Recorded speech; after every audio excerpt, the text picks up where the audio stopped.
The clap should not stop. Thank you for the support and the cooperation. I would request Sri Kajol Pal Chaudhary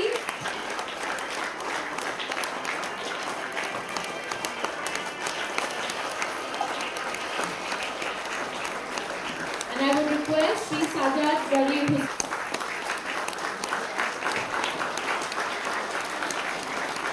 would request all our dignitaries to kind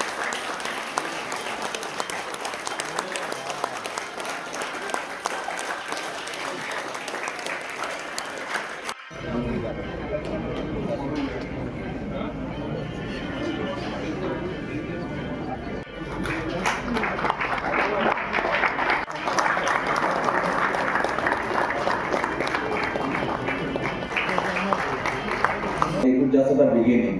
It was the first step, first move, যাতে তেওঁলোকে আগন্তুক দিনত অসম দলৰ হৈ খেলি পেলাই national লেভেললৈ যাওক আৰু ভৱিষ্যতে যাতে আমাৰ ইয়াৰ পৰা আকৌ মনালিছা বৰুৱা আহক, ৰিয়ান পৰাগ আহক, এই সপোনটো লৈ পেলাই যাতে তেওঁলোকে আগবাঢ়ি যায়, তাৰে এটা ক্ষুদ্ৰ প্ৰয়াস আমাৰ গুৱাহাটী ক্ৰীড়া সন্থাই আমাৰ সভাপতি আমাৰ পৰেশ দাস ডাঙৰীয়াৰ নেতৃত্বত যি 2023 পৰা এই অনুষ্ঠানটো আৰম্ভ কৰিছোঁ, এইটোৰ আমাৰ মূল উদ্দেশ্যই সেইটো হৈছে যাতে আমি সকলোৱে এবাৰ চিনাকি হৈ লওঁ আৰু আমাৰ উঠি অহা খেলুৱৈসকলক উৎসাহিত কৰাৰ এটা প্লেটফৰ্ম গঢ়ি দিওঁ, যাতে তেওঁলোকে ইয়াৰ পৰা যিটো উৎসাহ পাব সেই উৎসাহটো লৈ পেলাই তেওঁলোকে নিয়মীয়াকৈ অনুশীলন কৰিব পাৰিব আৰু সেইখিনি আগবঢ়াই লৈ গৈ তেওঁলোকে যাতে আগন্তুক দিনত পাৰফৰ্মেঞ্চ বঢ়াব পাৰে। মাজতে মোৰ এটা সম্বৰ্ধনা দিয়াৰ কাৰণে আপোনালোকক সকলোকে আপোনালোকৰ আশীৰ্বাদ আৰু মৰম দিয়াৰ কাৰণে মই ধন্যবাদ জনাইছোঁ মোৰ আঁতৰৰ পৰা। আৰু আমাৰ এইটোৱে প্ৰচেষ্টা থাকিব যাতে গুৱাহাটী ক্ৰীড়া সন্থা এটা ভাইব্ৰেণ্ট স্পৰ্টছ অৰ্গেনাইজেশ্যন হ'ব লাগে। এই অৰ্গেনাইজেশ্যন কৰিয়ে আমি আগবাঢ়ি গৈছোঁ। আমি সকলোৱে আমাৰ যিসকল স্পৰ্টছ অৰ্গেনাইজাৰ্ছ আছে তেওঁলোকে এই প্লেটফৰ্মৰ পৰাই আৰম্ভ কৰি পেলাই বিভিন্ন সময়ত ভাৰতীয় স্পৰ্টছ বডিবিলাকত বা ষ্টেটৰ স্পৰ্টছ বডিক ৰিপ্ৰেজেণ্ট কৰাৰ সুবিধা পাইছে আৰু তেওঁলোকে ক্ৰীড়া জগতত তেওঁলোকৰ অৱদান আগবঢ়াবলৈ সুবিধা পাইছে আৰু সেইকাৰণে আমি সদায় গুৱাহাটী ক্ৰীড়া সন্থাক আমি অন্তৰৰ পৰা ভালো পাওঁ আৰু অন্তৰৰ পৰা আমি ইয়াৰ উন্নতি হোৱাটো বিচাৰোঁ আৰু আপোনালোকৰ এই এনেকুৱা ধৰণৰ যদি সহযোগিতা পাই থাকোঁ আমি আগন্তুক দিনত আমি গুৱাহাটী ক্ৰীড়া সন্থাক আৰু এক খুব ওপৰলৈ লৈ যাবলৈ চেষ্টা কৰিম। আমাৰ যি আজি অফিচ বিয়াৰসকল আছে পৰেশ দাস ডাঙৰীয়াৰ নেতৃত্বত আমাৰ আজিৰ তাৰিখত 31জনীয়া এক্সিকিউটিভ কমিটি এখন আছে, খুব চিনচিয়াৰলি কাম কৰে। এই অনুষ্ঠানটোৰ ডিচিশ্যনটো হৈছিলে যোৱা পৰহি। আপোনালোকে শুনি আচৰিত হ'ব যে যোৱা 48 আৱাৰ্ছত এই প্ৰগ্ৰেমটো আমি আজি কৰিছোঁ আৰু তাৰ ভিতৰতো আমি প্ৰথমতে আমি ডিচাইড কৰিলোঁ যে আমি এইটো টাউন ক্লাবৰ অডিটৰিয়ামত কৰিম। যেতিয়া আমি লিষ্টখন বনালোঁ যে প্ৰায় 300 খেলুৱৈ, কোচেছ আৰু পেৰেণ্টছৰ সমাগম হ'ব। চ' সেইটো হোৱাৰ ফলত আমি দেখিলোঁ যে তাতে আমাৰ স্থানৰ অলপ অভাৱ হ'ব, সেইকাৰণে আমি ইয়ালৈ লৈ আহিছোঁ। এইটো এটা ভাল লক্ষণ। আজি মই দেখিলোঁ প্ৰথমতে বহুত মানুহ হৈ আছিলে, আমাৰ কিছুমান 2-এটা দল ওলাই গ'ল, তাৰপিছতো আজি গোটেই অডিটৰিয়ামটো ভৰি আছে।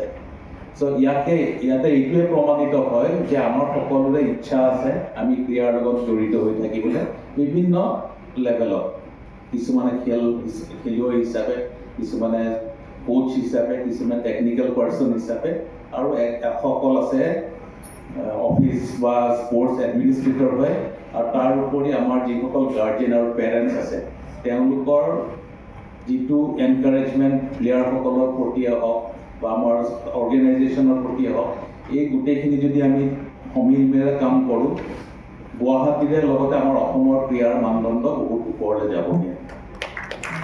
মই প্ৰত্যেকজন খেলুৱৈ বা প্ৰত্যেকজন যিসকল তেওঁলোকৰ পিছত লাগি থকা টেকনিকেল পাৰ্চন আছে, কোচে কওক বা ট্ৰেইনাৰে কওক বা ফিজিঅ'য়ে কওক, সকলোকে ধন্যবাদ জনাইছোঁ, শুভেচ্ছা জনাইছোঁ যে আপোনালোকৰ একান্ত প্ৰচেষ্টাত আজি এইখিনি এৱাৰ্ড পাবলৈ আমি সমৰ্থ হৈছোঁ।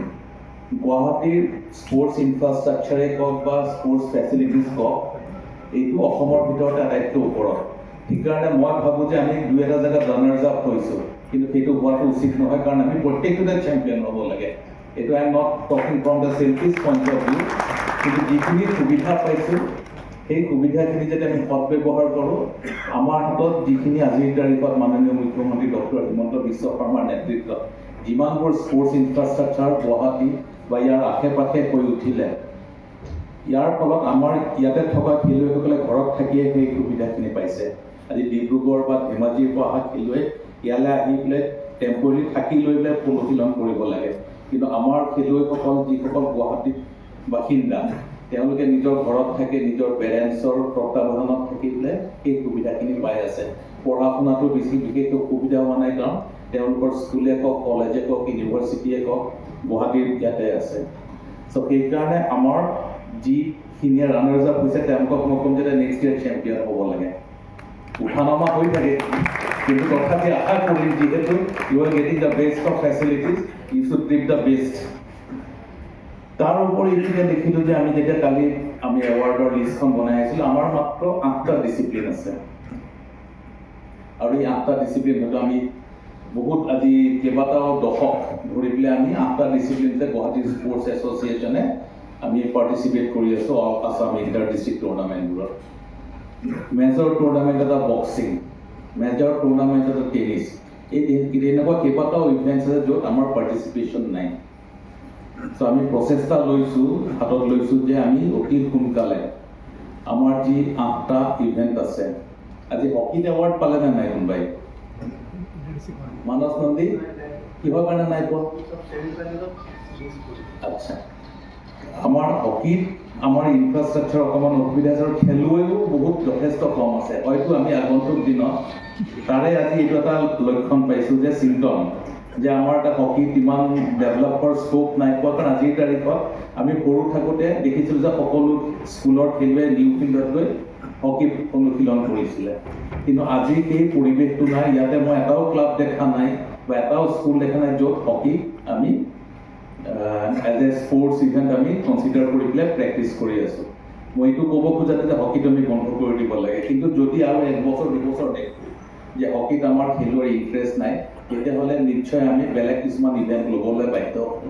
আৰু ইতিমধ্যে মই ক'লোঁ যে বক্সিঙৰ কথাকে চাওক, টাইকোৱাণ্ডোৰ কথা চাওক, মাৰ্চিয়েল আৰ্টছত কেইবাটাও ইভেণ্ট আছে, লন টেনিছৰ আমাৰ নাই, আৰু কেইবাটাও ইভেণ্ট আমি আইডেণ্টিফাই কৰিছোঁ। সেইকাৰণে অতি সোনকালে যাতে আমাৰ এই ধৰণৰ অনুষ্ঠান 1 ঘণ্টা বা 1.5 ঘণ্টা নহয় 3 ঘণ্টা হ'ব লাগিব, কাৰণ আজিৰ তাৰিখত অলিম্পিকে চাওক বা নেশ্যনেল গেমছে চাওক 33টা 34টা ডিচিপ্লিন হয়, আমি মাত্ৰ 8টা ডিচিপ্লিনত ফ'কাছ কৰি আছোঁ।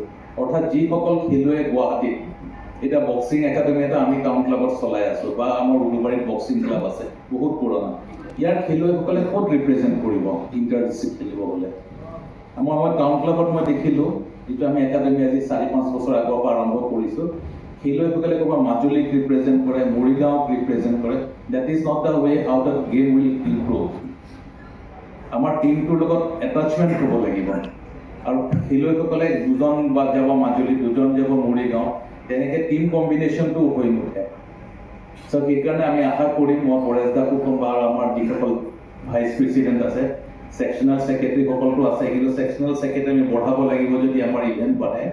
চ' আমি অতি সোনকালে আপোনালোকক আজি আমি এইটোকে কথা দিছোঁ যাতে এই 8টাৰ পৰা আমি 12টালৈ এবছৰৰ ভিতৰত আমি লৈ যাব পাৰোঁ, আৰু তাৰ কাৰণে আমাৰ যিখিনি এপ্লিকেশ্যন আপোনাৰ কৰিব লগা থাকে আমি সেইখিনি নিশ্চয় কৰিম। আৰু বিশেষ মই আজি ক'ব খোজা নাই, সকলোকে ইয়ালৈ অহাৰ কাৰণে ধন্যবাদ। জুজিটছু এৰিনাত ষ্ট্ৰেংথ, ফ'কাছ, ছেল্ফ ডিফেন্স আৰু ক্ৰিয়েটিভিটি গঢ়ি তোলক। জুজিটছু, জুডো, কাৰাটে, যোগাসন আৰু ড্ৰয়িঙৰ প্ৰফেচনেল প্ৰশিক্ষণ, মেটত চেম্পিয়ন আৰু কেনভাছত শিল্পী বিকাশ কৰা।